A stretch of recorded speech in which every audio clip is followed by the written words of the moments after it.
오늘은 말씀에 대해서 함께 나누는 시간 갖도록 하겠습니다. 여러분들 성경에서 말씀이라는 단어를 꽤 많이 듣죠. 구약 성경에 보면은 말씀이라는 단어 자체가 1642회가 나와요.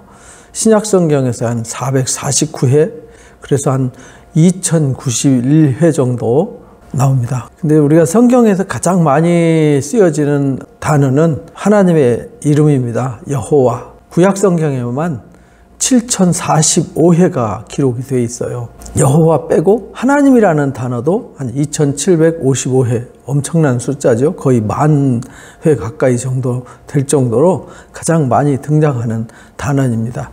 신약 성경에는 하나님이라는 이름이 1384회, 근데 예수님이라는 단어가 좀 많이 나와요. 1480회. 하나님 이름보다는 예수님의 이름이 더 많이 나오죠. 신약 성경에는 여호와라는 이름은 나오지 않습니다. 여호와, 하나님, 예수님, 말씀. 이것이 이제 성경 전체의 주제이기도 하지요. 가장 중요한 핵심이기도 합니다. 이것이 가장 많이 등장하는 단어다. 구약에서는 하나님의 말씀을 히브리어로 다바르라고 말했어요. 다바르라는 말은 말하는 것, 언어, 또 하나님의 하나님께서 말씀으로 주신 계명, 이런 걸 이제 다바르라고 그렇게 말을 했어요. 그래서 구약 성경에서는 하나님께서 하신 말씀, 이걸 이제 다바르라고 표현을 했고요. 하나님의 모든 일들은 뭘로 일하셨냐면은 말씀으로 일하셨어요. 하나님이 일하시는 방법이죠. 하나님을 계시하고 당신을 드러내고 표현하는 방법이 곧 말씀이었어요. 그래서 사람 위에 하나님의 말씀이 임했다, 이렇게 이제 성경에 가르쳤어요. 선지자 아무에게 하나님의 말씀이 임하였다, 또 아무에게 하나님 말씀이 임했다, 이런 표현이 많이 쓰여진 것이에요. 예언서에는 나 여호와가 말한다, 내가 내게 말하였느니라, 이렇게 말씀하시고, 여호와의 말씀이니라, 나 여호와가 말하였느니라, 이렇게 가르쳐 주셨어요. 그래서 말씀은 하나님 자신을 드러내고 당신의 생각과 뜻과 계획을 계시해주고 알려주는 하나의 도구로 쓰여졌어요. 그래서 하나님의 말씀이 곧 하나님이 되는 이런 단어가 된 것이죠. 그래서 하나님은 말씀하시는 하나님이라고 신명기 4장에서도 그렇게 말씀하신 거예요.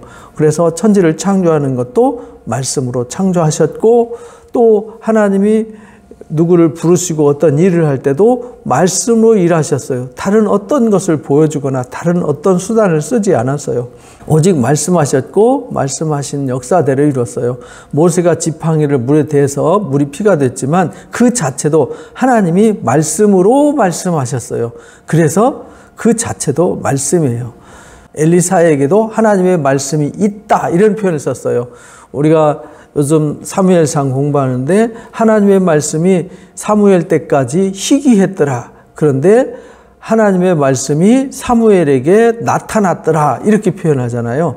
그래서 항상 하나님이 살아계심, 하나님 역사하심, 또 하나님이 함께하심의 표현이 말씀이 있다, 없다, 말씀이 임했다, 임하지 않았다, 이런 용어로 쓰여진 거죠. 그래서 하나님의 선지자들에게는 뭐가 있어야 되냐면 항상 말씀이 있어야 되었어요. 대제사장들, 제사장들, 하나님의 사람들은 항상 하나님의 말씀이 있어야 하나님이 함께하는 거였어요. 그래서 시편에도 33편 4절에 보면 여호와의 말씀은 정직하다, 이렇게 표현했어요. 말씀. 또 말씀은 등불이다. 시편 119편에서 그렇게 말하죠. 하나님 말씀은 진리다. 119편에 그렇게 말해요. 그 말씀을 보내었다, 이렇게 말해요. 하나님 말씀을 보내었다. 그 말씀을 땅에 보내셨다. 시편 147편에 또는 시편 107편에 하나님 말씀을 보냈다, 이렇게도 표현을 해요. 하나님의 말씀을 보내서 그 사람 위에 머물렀다. 그래서 그 사람이 하나님의 말씀을 말하였다, 이렇게 이제 성경에 쓰여져요. 그러다 보니까 우리가 성경을 읽으면서 이 말씀의 중요함을 알 수 있는 거죠. 그러니까 말씀이 없다는 얘기는 하나님이 없다, 이렇게 되는 겁니다. 열왕기상 13장 26절에도 여호와께서 그에게 하신 말씀과 같이, 이렇게 말을 해요. 여호와께서 예레미야 입을 통해서 하신 말씀대로 응하게 하시려고 라고 이제 우리 역대기나 에스라에 보면은 고레스 황제를 들어 쓰실 때 그렇게 말씀하시죠. 하나님이 하신 말씀을 응하게 하시려고. 선지자들을 통해서 말씀하실 때는 하나님의 말씀이 응하게 하시려고, 말씀을 이루시려고 이렇게 이제 표현을 많이 해요. 그래서 이사야 선지자도 내 입에서 나가는 말도 내게로 헛되이 돌아오지 않는다. 이사야서 55장에서 그렇게 말하죠. 하나님이 말씀하신 뜻은 다시 돌아가는 법이 없고 반드시 정한 뜻을 이룬다.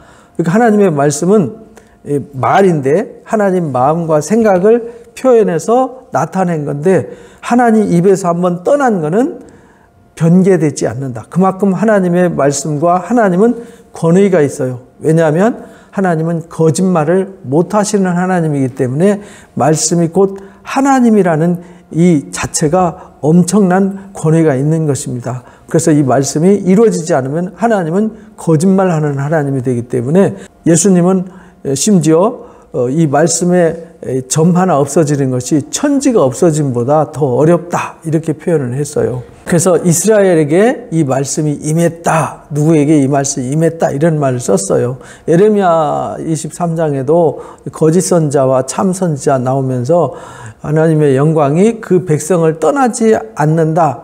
그런데 그 말씀이 그들에게 임하는데 어떻게 임하냐면 불과 같이 임한다.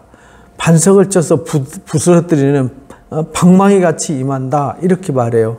그러니까 하나님의 말씀이 어떤 때는 무서운 심판의 도구로, 징계와 채찍의 도구로 쓰여지고요.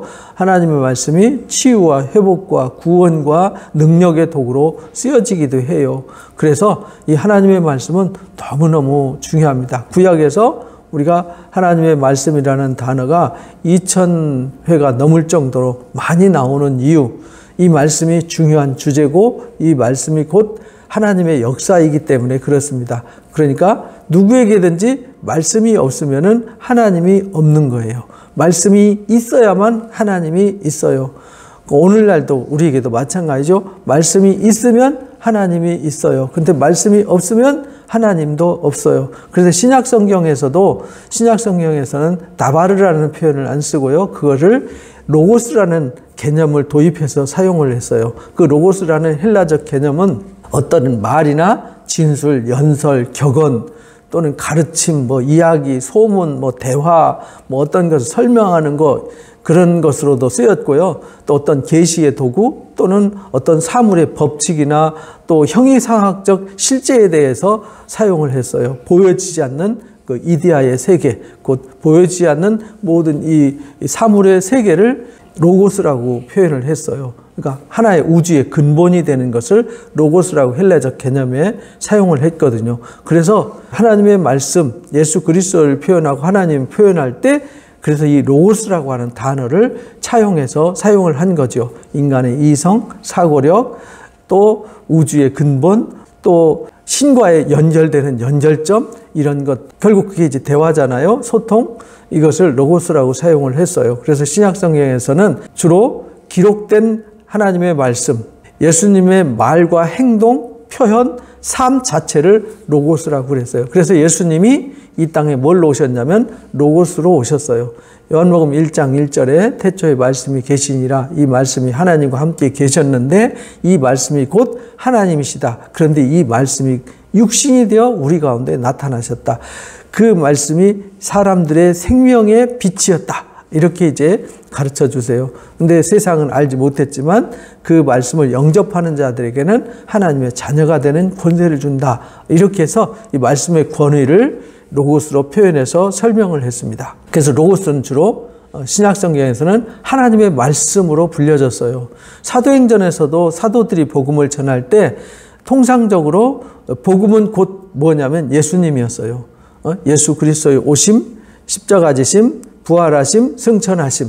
이것이 이제 복음이었고 이 복음이 곧 뭐였냐면 하나님의 말씀이었어요. 그러니까 예수님이 행하신 일, 하신 말씀이 곧 말씀이 되었어요. 그리고 예수님의 탄생 사역, 제자들 부르심, 그들을 양육 훈련시키심, 그리고 사역을 완성시키기 위해서 십자가 지심, 죽으심, 거기서 다시 부활하심, 그리고 승천하심, 이것이 곧 말씀이 되었어요. 그러니까 예수님이 말씀이 되었다는 말은 예수님이 행하신 모든 일이 구약에서 말한 하나님의 말씀을 응하게 하려고 이루려고 그랬다. 구약 성경에 토라의 말씀과 선지자들의 글과 시편, 성문서의 말씀을 이루려 합니다. 이렇게 이제 표현을 한 것입니다. 그래서 사도들이 이 선포한 하나님의 말씀은 예수 그리스도가 보냄을 받은 말씀으로 소개가 되어져요. 그래서 그리스도에 대한 모든 사도들의 전파되는 메시지가 전부 다 뭐냐면 예수 그리스도를 소개하는 것이었고 그것이 인류를 구원하는 구원의 말씀이 되었다. 이렇게 소개를 해요. 사도들에 의해서 전해지고 또 선포되어지고 받아들여진 이 말씀이 된 거죠. 구약 성경에 선지자들을 통해서 하신 말씀도 말씀인데 신약 성경에서는 플러스 예수 그리스도가 이 땅에 말씀으로 오셨어요. 그래서 예수님이 행한 모든 일들이 말씀이세요. 그래서 사도들이 전할 때는 구약에 있는 말씀을 차용해서 예수 그리스도를 증거하고 예수 그리스도를 증거한 모든 내용, 예수님이 행하신 모든 말 한마디, 행동 하나, 표현 하나, 행하신 모든 일이 말씀이 되었어요. 그래서 사람들은 그 사도들이 전하는 말씀을 듣고 믿음으로 영접하면, 예수님을 영접하면, 말씀을 영접하면 구원을 받았어요. 그래서 사도들의 전도 내용은 예수 그리스도께서 이 땅에 오셔서 하신 일들을 받아들이는 것, 이것이 구원의 메시지였어요. 그리고 예수 그리스도에 대한 말씀을 전했어요. 예수님이 뭐라고 말씀하셨고 예수님이 하신 일이 무엇이고 예수님이 이 땅에 어떤 의미로 오셨고 예수님이 이루시고 하신 일이 무엇인지를 가르쳤는데 그 사도들의 가르침도 하나님의 말씀이 되었어요. 그러니까 구약에 있는 하나님의 사람들의 이야기도 하나님 말씀이 되어지고 또 그들을 통해서 하신 일이 하나님의 말씀이 되어지고 또 사람들 위에 또 사람들을 통하여 하신 말씀이 되었고 그들이 타락하고 부패했을 때 책망하고 야단친 모든 사역들 그것이 말씀이 되었어요. 그리고 예수님의 보내심이 말씀이 되어지고 예수님 하신 모든 말씀이 되었고 그 말씀을 가르친 그 메시지 사도들이 전파한 가르침 그것도 하나님의 말씀이 되었어요. 예수님이 하나님의 말씀을 전할 때 예수님이 사도들에게 가르치고 제자들에게 가르치고 또 예수님이 누군가를 만나서 한 말씀 하실 때 그것이 말씀이 되었어요. 그리고 예수님의 말씀은 곧 아버지의 말씀이셨어요. 그래서 나는 스스로 말하지 않는다. 아버지가 내게 일러준 대로 나는 말한다. 이렇게 이제 요한복음에 가르쳐 주세요. 그러니까 예수님의 말씀은 성부 하나님의 말씀이 되어지고 그 말씀을 들으면 구원을 받아요. 그 말씀이 곧 진리가 되어져요. 그래서 예수님의 말씀은 예수님이 하나님의 계획을 실행하는 하나님의 능력이었어요. 그래서 예수님이 말하는 거, 행동하는 거 모두 다 하나님이 함께하셔서 어떤 능력을 나타내고 의를 드러냈어요. 그래서 예수님 말씀 듣고 믿는 자들, 그 말씀을 받아들이는 자들은 앉은 맹이가 일어나고 눈먼 자가 눈을 뜨고 귀 먹은 자가 귀가 열리고 중풍병자가 일어나고 귀신이 물러가서 새 사람이 되어지고 이런 능력이 나타났어요. 그래서 예수님의 말씀이 곧 능력이 되었지요. 그래서 예수님 말씀 듣는 자들은 영생을 얻었어요. 듣지 않는 자들은 대신 심판에 이르게 돼요. 그래서 요한복음 12장에 나는 이 땅에 심판하러 온 게 아니라 구원하러 왔다 하면서 심판할 이가 따로 있다라고 가르쳐 주세요. 심판할 일이 뭐냐? 내가 너에게 일러준 이 말씀, 말이 곧 너희를 심판할 거다. 이렇게 말씀하셨어요. 그 예수님의 말씀은 모두 다 우리에 대한 하나님의 계시가 되는 것이죠. 그래서 하나님 말씀은 예수님 자신을 가리켜요. 그래서 예수님이 내가 생명의 떡이다. 하늘에서 내려온 만나다. 나를 먹는 자는 영생을 얻는다. 이렇게 말을 해요. 그래서 예수님의 말씀이 곧 로고스예요. 이 로고스가 곧 하나님의 말씀이에요. 이 로고스가 곧 예수님 자신이세요. 그래서 예수님, 말씀이신 예수님이 말씀하시고 행한 모든 일들은 말씀이세요. 그리고 예수님에 관한 메시지를 전한 사도들의 가르침이 전부 다 하나님의 말씀이 되었어요. 이 성령의 가르치심이 되는 것이죠. 그래서 우리가 알아야 되는 것은 결론적으로 하나님은 말씀하시는 하나님이다. 그러니까 그 말씀을 기록한 것이 우리가 읽고 배우는 성경이다. 그래서 성경 말씀을 아는 것이 하나님을 아는 것이고, 말씀을 모르면 하나님을 모르는 것이 되는 거예요. 하나님을 모르고 자기 마음대로 신앙하는 신앙을 자기 소견에 좋을 대로 했다, 이렇게 표현을 해요. 그러니까 말씀을 벗어난 신앙은 가짜 신앙이 되는 것이죠. 하나님은 가짜 하나님을 섬기는 것을 원하지 않으세요. 그래서 우리에게 성경이라는 말씀을 주신 거예요. 인간의 상상으로 만들어낸 하나님이 아니라 말씀하시는 하나님, 말씀으로 계시된 하나님의 생각과 의지와 뜻과 목적이 담겨져 있는 그 하나님을 알기를 바라시는 거죠. 그래서 성경에 하나님은 영이시다, 어떤 형상이 없어요. 그 영이신데 영 되신 하나님이 뭘로 표현됐냐면 말씀으로 표현됐어요. 그래서 말씀이 곧 영이다, 이렇게 말을 해요. 하나님은 우상의 하나님, 상상해서 누가 만들어낸 하나님이 아니라 말씀하시는 하나님이라고 그랬잖아요. 그런데 그 말씀하시는 하나님은 어떤 형상이 없어요. 영이세요. 그래서 하나님은 영이시니 라고 요한복음 4장 24절에서 가르쳐 주셨죠. 그리고 요한복음 6장 63절에는 이 말이 곧 영이다. 곧 하나님의 말씀은 곧 영이에요. 그러니까 우리가 말씀을 들을 때 하나님의 영과 교제가 이루어지는 겁니다. 그래서 하나님은 말씀하시는 하나님, 하나님의 말씀은 곧 하나님의 생각이고 뜻이고 의지고 계획이고 목적이면서 하나님이세요. 그 하나님의 계획과 목적과 뜻과 의지를 가지고 오신 분이 누구냐? 예수 그리스도예요. 예수 그리스도가 하나님의 말씀이세요. 그래서 우리가 예수님의 말씀을 듣는 것이 곧 우리 안에 하나님의 말씀이 새겨지는 것이에요. 그래서 우리가 구약 성경에 말하는 모든 말씀은 예수 그리스도를 가르치는 거예요. 그래서 요한복음 5장 38절 9절에 너희가 성경에서 영생을 얻는 줄 알고 성경을 상고하지만 그 성경은 나에 대해서 기록한 거야, 이렇게 말해요. 내가 이 땅에 생명의 떡으로 왔어요. 그래서 우리에게 마지막 최후의 만찬 하시면서 떡과 포도주를 우리에게 띄워주면서 마시게 하면서 예수님의 몸을 기념하게 하셨어요. 그런 의미가 담겨져 있는 것이죠.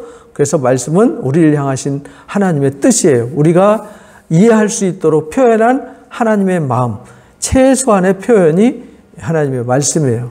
그런데 하나님의 말씀은 성경에 기록된 것만이 전부는 아니에요. 우리를 향하신 것은 거기에 다 담아주셨지만 하나님의 말씀은 무한해요. 표현되지 않은 것도 있어요. 계시록에 보면 우레소리를 바랬는데 이건 기록하지 마라 이랬잖아요. 기록된 것도 있고 기록되지 않은 것도 있어요.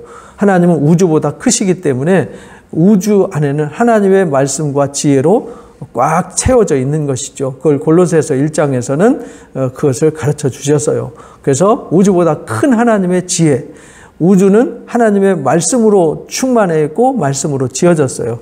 말씀을 그래서 읽고 듣고 묵상하고 배우는 것은 하나님과 영적 교제가 이루어지는 일이에요. 그러니까 하나님의 말씀과 교제하지 않는 사람은 하나님을 모르는 사람이고 하나님이 없는 사람이 되는 것이에요. 그래서 기독교의 본질은요, 말씀이에요. 오직 성경으로 시작되어진 거예요.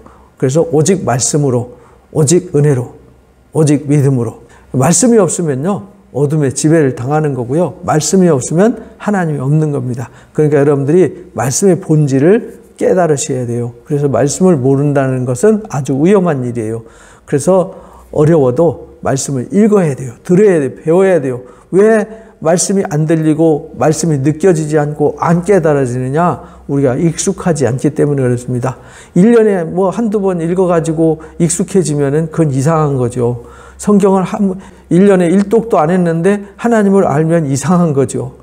그렇지 않습니까? 성경을 꾸준히 읽어야 되고 들어야 되고 배워야만 하나님의 말씀을 깨달아서 내가 하나님을 아는 사람이 되는 것이죠.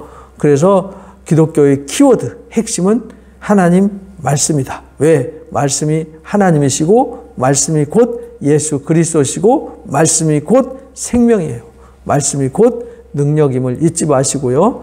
여러분들은 말씀을 생명같이 여기고 은을 구하듯이 금을 구하듯이 말씀을 구하라 하신 잠언의 말씀을 기억하고 말씀을 구하는 자 되시기를 주님의 이름으로 축복합니다.